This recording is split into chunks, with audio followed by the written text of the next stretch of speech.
while we're lining up the next speaker, I do want to answer a question that's come up in the chat. Diane wants to know about being shy and speaking too quietly. This is a complex question, so I'll do my best, but this is a complex question. The kind of quick and dirty answer is there are two main elements to volume. One of them is shyness and not wanting to be heard in the first place. So if I don't want to be talking, then my whole being, my emotional self, everything that I'm feeling, everything that I'm thinking is focused on not wanting to be heard.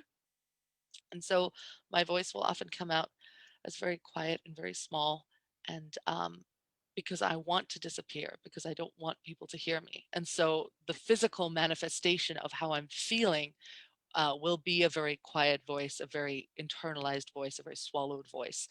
And that is very much an emotional and psychological component of projection, that I have to want to be heard, because if I don't want to be heard, I have to fight my body in order to be heard, because my body will give me what I want when I'm most keenly feeling at that moment. Maybe not my deepest desire, but my most dominant desire in this moment. So if I am feeling like I really don't want people to hear me, I have to work so much harder on a physical level to be heard, because I'm fighting that psychological and that emotional aspect. So if you are shy, a lot of speakers are shy or introverts.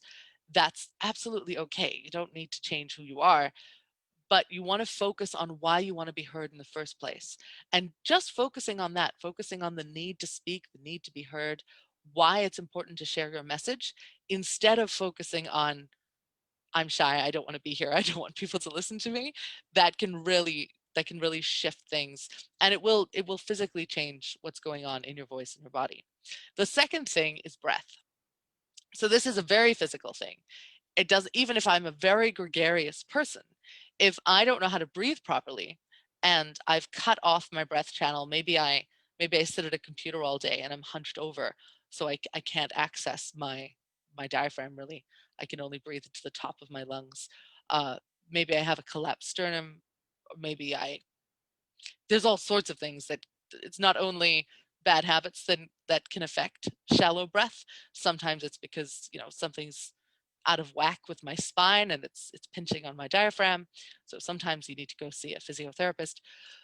Most of the time, it's just a habit. We walk around breathing just in the top of the chest, and that's a very shallow breath. And so if I'm only bringing a small breath in, this is related to what I was talking about earlier. If I'm only bringing a small breath in, then I can only let a small breath out. And my breath is what carries my voice. So if I'm only bringing a small breath in and only letting a small breath out, my voice isn't going very far. I like to think about my breath like the gas in a car. If I only put $5 in, I'm not getting very far. But if I put $20 or $50 in my car, then I can drive far. So the car is your voice and the gas is your breath. You need more breath, and it needs to go deeper into the body. So if I breathe, I don't want to blow anyone's ears out, but if I breathe deeply and fully and use the muscles in my torso, my diaphragm and my intercostal muscles to breathe, then I can use those muscles to speak as well. And my voice is much more powerful and it will carry a lot further. We don't need to pretend to be someone we're not. We don't need to pretend not to be shy. We just need to focus on the right thing. I hope that helps. And I invite you to join us for the next open house.